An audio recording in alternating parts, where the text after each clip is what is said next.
Olá, Tiago, tudo bem? Bom dia, Tiago. Bom dia, tudo? E você, como que você tá, Tiago? Tranquilo? Tá, be- Levando devagarinho? tá bem de saúde? Tomou as vacinas? Sim. Que bom, que bom. E a família, como que tá, Tiago? Ah, meio complicado agora essa É. parte aí. A minha mãe veio falecer agora no dia 4 de janeiro, né? Então Ô, até Tiago. tô entrando em contato justamente porque eu vi o senhor tudo ali, até para mim ter algumas informações referentes à questão de regularização de imóvel. Entendi. Porque, no caso, eu e meu irmão, algumas coisas a gente não está entrando em acordo referente principalmente ao terreno da casa da minha mãe, né? Tiago, É o terreno que eu... meus sentimentos pela sua mãe. Eu também tive a perda de um tio, que era um amigo, como um pai, o Ronaldo, né? Esse tio, nossa, um tio que eu amava muito. Ele também faleceu faz 10 dias. Uhum. Infelizmente, descobriu um câncer e em pouco tempo ele, após a quimioterapia, mas não surtiu efeito. Então eu imagino que você esteja sentindo. Força, tá? Meus sentimentos para você, tá bom? Obrigado. Igualmente. A gente sabe que onde fecha a porta de uma mãe, de um pai, uma avó, um avô, um tio querido, uma tia, nunca mais é igual, né? É, São poucas casas que a gente se sente bem, né? É como se fosse a sim. nossa, abrir uma geladeira e às vezes na casa de uma sogra, um sogro, a gente não se sente assim, né? Infelizmente, né? É, É dose, é difícil. justamente isso. Aí a situação é a seguinte, claro, ela tem outros terrenos, mas não é a minha preocupação, não são os outros. A minha preocupação é o terreno na casa no qual ela tem, é uma casa e o terreno. Só que a situação é a seguinte, ele é um terreno único, ele é um terreno grande, só o que foi feito? Ele foi desmembrado. Ela pegou e tem esse terreno, ele é inteiriço, ele não tem divisória nenhuma, mas ele tem duas matrículas. Tá. Tá? Ele tá tudo regularizado, tá tudo certinho, o nome dela, não tem débito nenhum, tá tudo certo em ambos os terrenos. Um terreno, como ela construiu pelo antigo BNH, ela tinha medo de um dia não conseguir pagar, então o banco vir tomar, então por isso que ela dividiu em dois terrenos. E ela nunca retornou a unificar esse terreno. Esse é um terreno grande, tá? E aí nesse terreno, ficou a casa dela, e aí eu acabei construindo no terreno, no mesmo terreno da casa, uma outra casa atrás. Só que isso foi um acerto meu e dela. Nós não temos papel, isso foi tudo de boca, tá? Mas independente disso, ficou no nome dela tudo, e agora está entrando na questão do inventário, vai entrar junto. Só que o meu problema não é dividir com o meu irmão, e sim o meu irmão, ele é casado em comunhão universal de bens. Entendi. E a, Então, e hoje a ideia é regularizar esse imóvel. Ele não poderia, de fato, entrar no inventário. Para você não é interessante, né? sim, Porque esse imóvel, como você mora já há muito tempo, você tem as despesas, a gestão exclusiva, a posse exclusiva, para você não seria interessante entrar no inventário para você fazer o inventário e dividir ele, se tornar coproprietário, não é isso? isso aí. Aí eu queria ver toda a situação, porque assim, ó, no início, quando eu construí aqui, a minha primeira mulher, eu e a mãe, nós acertamos e nós fizemos um contrato em regime de comodato. Tá. Mas esse contrato, ele tinha validade por um ano. Eu até tenho ele aqui. Isso, ele foi feito 1º de fevereiro de 2005, com validade de um ano. Nós, Tá? E ele nós nunca estamos mais foi falando renovado. aqui, na verdade, Tiago, nós estamos falando do uso capião de herdeiro, de herança, né? Então, é algo que está pacificado já. Pode o herdeiro fazer uso capião, desde que ele tenha a posse exclusiva. A posse exclusiva é a gestão exclusiva. E é o que você tem, né? É o que você tem. Nós temos isso muito bem definido e decidido no Poder Judiciário. O Superior Tribunal de Justiça decidiu há alguns anos, através de um recurso especial, e definiu que é possível. Que é possível, não tem mais questionamento em relação a isso. É que, infelizmente, ainda existem alguns juízes atualizados, que, em primeiro grau, acabam não aplicando a regra, né? A regra atualizada. Então, é um uso capião um pouquinho mais complexo, mas se você tem os requisitos, posse, mais pacífica, animus domini, e você tem, né, gestão exclusiva. Sim. A gestão exclusiva é só você pagar as contas do imóvel, só você faz manutenções, é mais ou menos isso, não é, Thiago? Isso, isso. Você tem... Hoje as contas de consumo estão no nome de quem, Thiago? Agora, depois que ela faleceu, eu transferi tudo pro meu nome. Tá. Você tem recibos, notas fiscais, das manutenções que você foi fazendo no decorrer do tempo? Você tem? Tem. Algumas coisas eu tenho, sim. Nós temos vários entendimentos novos, de uns 10 anos para cá. Tem até uso capião de coisa própria. Mesmo sendo proprietário de imóvel, você pode adquirir outro imóvel através de uso capião. É o chamado uso capião de coisa própria, ou ter um imóvel e fazer uso capião de outro. Ficou definido que nós temos 36 espécies de uso capião no Brasil. Pena que isso não é divulgado na graduação, não é ensinado, né? Agora me fala uma coisa, você tem uma planta desse imóvel? Eu tenho que procurar nos documentos dela lá, porque assim, são coisas que eu até agora, assim, tem algumas coisas eu achei e algumas coisas não. Porque ela era organizada na desorganização dela. Eu sei. Então, conforme eu estou conseguindo encontrar algumas coisas, porque praticamente ficou a parte de documentação bastante com ela. O que acontece? Eu fui caminhoneiro durante 12 anos. Ah, que legal. Então toda a parte normalmente assim de documentação ficava tudo meio que a cargo dela, sabe? Como eu vinha pouco para casa, eu só mais era a parte de dinheiro mesmo e coisa. Quando eu vinha de viagem, normal, com as minhas coisas tudo dentro de casa aqui, tudo certinho.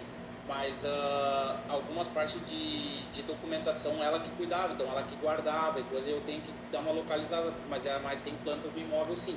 Entendi. Hoje, o que é importante você saber?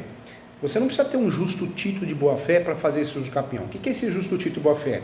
Um contrato de compra e venda, algum documento, né, que comprove que você comprou, uma sentença, uma carta de indicação, uma carta de anotação, não. Hoje você pode usufruir do uso capião extraordinário ou extraordinária. É do artigo 1238 do Código Civil, mais o enunciado 492. Então hoje, mesmo sem você ter um justo título, você consegue fazer uso capião desse imóvel, uma vez que você é herdeiro, porém você tem a posse exclusiva. Quem mora nesse imóvel hoje, Thiago? Só eu. Só você? Só eu. Você tem muitas correspondências desse imóvel no seu nome? Sim. Hoje contas de celular, contas de TV a cabo, isso aí tá tudo no meu nome. Você tem carteira de trabalho, deve ter contrato de trabalho como caminhoneiro. O cadastro da empresa é esse endereço, não é? Sim, é tudo. Tanto que quando eu servi o exército, o endereço é aqui também. Todas as partes de trabalho, tudo é aqui. Todos os endereços são tudo referentes aqui. Ô Thiago, me fala uma coisa, você tem contratos de prestação de serviço, que mandou pintar a casa, um pedreiro, um empreiteiro, tem alguma coisa assim ou não? Eletricista? Contrato de pedreiro e... Eu não digo exatamente um contrato do serviço de pedreiro, mas de manutenções, contrato de prestação de serviço, você tem? Eu tenho que dar uma olhada ali certinho, não vou lhe garantir que eu tenho, porque daí eu vou estar lhe mentindo. Tá. Eu tenho que dar uma olhada, ver o que eu tenho, porque assim, normalmente eu sempre guardo alguns recibos, algumas coisas que eu tenho guardado. Ô Thiago, me fala uma coisa, quanto tempo você mora nesse imóvel? Morava com a sua mãe? Desde que eu construí aqui foi mais ou menos nessa época ali. Eu já morava antes, né? Mas quando foi construído mesmo, foi feito esse contrato desde 2004. Tá. Nós temos uma situação, a posse para efeitos de uso capião, até estava explicando para um aluno, ela só é posse de fato a partir dos 18 anos. Quando você tem menos que 18 anos, você está sob o pátrio poder do pai, da mãe. Então você não faz posse para uso capião. A partir dos 18 anos, aí você já faz posse para uso capião. Não é porque a sua mãe morava com você que você não faz posse para uso capião. Claro que faz. Posse é posse. Então a posse com a sua mãe, né, enquanto ela estava viva, e agora após o falecimento dela, é posse. Então, somando a isso, você calcula quantos anos de posse, Thiago? Não, daí se é a partir dos 18, são desde 2002. É muito tempo, né? Eu fiz 18 em 2002. Tá. Você pode fazer uso capião, é uma realidade. Nós temos 3 procedimentos: judicial, extrajudicial e administrativo. O extrajudicial está na modinha. O Brasil é um país meio da modinha, né? Restaurante japonês, depois é outra modinha. No direito também tem isso. E a modinha agora é cursos extrajudiciais, né? Cada curso sem pé, sem cabeça. Então tudo é extrajudicial, e não é. De cada 100 casos de uso capião, eu garanto a você, Thiago, que 97 ou mais são casos de uso campeão judicial. De 97, de 100 casos, 97 casos são casos de uso campeão judicial.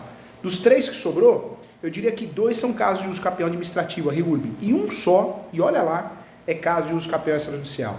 Então, vendendo algo para o brasileiro, um pessoal que não sabe o que está falando, que a advocacia extrajudicial é a advocacia do momento, que eu vou resolver no cartório, uma ova. Quem sabe que eu estou falando é porque é estudioso sobre o assunto, atua na prática de verdade, é especialista.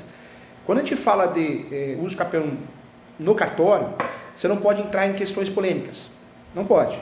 Litígio, menor, incapaz, herança, posse complementar, soma de posse. Porque o cartório de imóveis e também o tabelião de notas, que é obrigatório lavrar a escritura pública, ele não vai assumir qualquer risco para amanhã depois sofrer uma ação de nulidade, mesmo porque o cartório entende que recebe muito pouco para fazer esse tipo de uso campeão.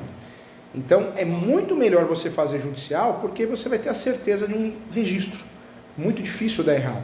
O uso campeão extrajudicial é para casos perfeitos, e no Brasil não tem nada de perfeito, é difícil, né? Você tem que ter todos os documentos guardados em sequência, ordem cronológica, de tempo. E não é assim. O brasileiro, quando vai fazer uso campeão, ele não tem os documentos. Até tem, mas está desorganizado, está bagunçado, não tem muitos, não tem todos, não tem. Ou a situação é litigiosa, né? Alguém pode se habilitar, contestar.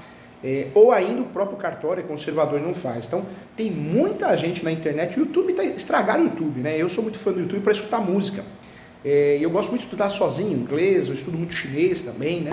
E o YouTube está cansativo. Eu não sei, quem inventar uma plataforma parecida com o YouTube, mas mais limpa, acho que vai ficar bilionário, né? Porque o YouTube tem muita propaganda e hoje em dia todo mundo grava um vídeo e coloca lá falando asneira. Então você aprende muita coisa errada no YouTube. Se você de fato não seguir alguém que seja um especialista da área, entenda sobre o assunto, tenha propriedade, né? Então tem muita informação errada, inclusive de remédio, né? É complicado. Então, com muito carinho, eu faria o quê? Um uso campeão judicial, por se tratar de um uso campeão de herança. Esse uso campeão seria do 1238 do Código Civil, e é um uso campeão mais complexo, né? O uso campeão café com leite, eu falo para os alunos, mas você tem toda a chance, a oportunidade de ter sucesso sim. Esse uso campeão, quem for fazer para você, claro, se você precisar, eu estou à disposição também, mas eu falo de forma geral porque eu quero o teu bem, eu estou aqui não para vender serviço, e sim para te ajudar. É importante utilizar a súmula 237 do Supremo, porque você vai usar o uso campeão para se defender caso alguém questione, entendeu? E com certeza irá questionar. Você sabe o que é essa súmula 237 ou não? Não. Nós temos várias decisões no Brasil. Já vi teus vídeos, tu falando sobre. A súmula 237 é uma decisão do Supremo que diz que o uso campeão poderá ser arguido em matéria de defesa. Então, se alguém te processar, reintegração de posse, manutenção, interdito proibitório, você vai se defender, entendeu? Com o uso campeão. E o melhor de tudo, você não gasta muito para fazer uso campeão. Eu falo que o que é caro no Brasil? Caro no Brasil é fazer divórcio, separação, ações possessórias que demoram demais. O uso campeão não é caro. Se você for ver o que você vai gastar para fazer uso campeão, você pode pedir isso gratuita. Se for definida, você não gasta nada. Se você não pedir isso gratuita ou ela for indeferida, você vai gastar a taxa judiciária. A taxa judiciária é 1% do valor da ação. Isso no estado de São Paulo. Outros estados, 2%, que é a maioria, e alguns estados, 4% do valor da ação. Aí você fala, o valor da ação é o valor do imóvel, caríssimo. Não, é o valor venal. O valor venal é muito abaixo ao valor de mercado. Se esse valor venal está muito superior à realidade, você pode fazer uma avaliação e diminuir muito o valor venal. Né? O valor venal não, o valor de mercado caindo o valor do uso campeão também da taxa judiciária. Até porque eu fiz um levantamento, eu olhei nos carnês de IPTU certinho ali, porque eu tenho que pagar agora esse ano, e o valor venal é gritantemente mais abaixo. É mais abaixo, mas é o valor venal que nós usamos. Quando você vai fazer uma ação de uso campeão, não é o valor de mercado, é o valor venal, é o valor que é utilizado. A não ser quando esse valor venal ele é superior ao valor de mercado, aí você faz uma avaliação para reduzir, entendeu? Então, olha o gasto que você vai ter. Taxa judiciária, se tiver, se não pedir isso gratuita e ela não for deferida. E outro gasto que você vai ter é as citações, que é via correio. Você gasta de 10 até 15 reais. Só que citação via correio você vai usar poucas. Vizinhos, lado direito, lado esquerdo de fundos, os confinantes, confrontantes, e o último proprietário que consta na matrícula os seus herdeiros. Se não conseguiu encontrar, vai ser citado por edital. Então, o custo não é alto, não. O custo é muito baixo. Outro gasto que você vai ter, além das citações de taxa judiciária, é a perícia, né? O juiz vai nomear o juiz, ou a juíza vai nomear um perito para fazer uma perícia, um levantamento topográfico. Mesmo que você junte uma planta, melhor descritivo, antigo ou novo, o juiz ou a juíza normalmente vai nomear um perito porque ele quer fazer o levantamento fático, né? Só que isso, o gostoso do uso capião, Thiago, eu acho muito legal isso, você gasta a taxa judiciária hoje. Daqui 6 meses, 4 meses, você gasta a citação. Lá no finalzinho do processo, daqui 1 ano, 1 ano e meio, você gasta com a perícia. Então, não é uma ação que você gasta tudo na mesma vez, no mesmo momento. Que isso fica caro para nós, oneroso. Então, você gasta aos poucos, né? É diluído. Ação de uso capião, outra mentira que conto por aí. Ah, é demorada. Não, desculpe, não é. Ação de uso capião, eu tenho no Brasil todo ações de uso capião. Alunos meus, dou aula todo dia, há muitos anos. Muitas ações, a maioria das ações de uso capião são resolvidas com menos de 1 ano, 1 ano e meio. Ah, professor Júnior, mas eu tenho uma no meu escritório que demorou 5 anos. Tá, se você for ver, não é o uso capião que está demorado. É o divórcio, é todas. Porque o juiz, a juíza é enrolada para julgar. O cartório é ruim. Né? Então qualquer ação enroscaria ali. Tá. No caso, se eu quisesse que o senhor entrasse, o senhor consegue fazer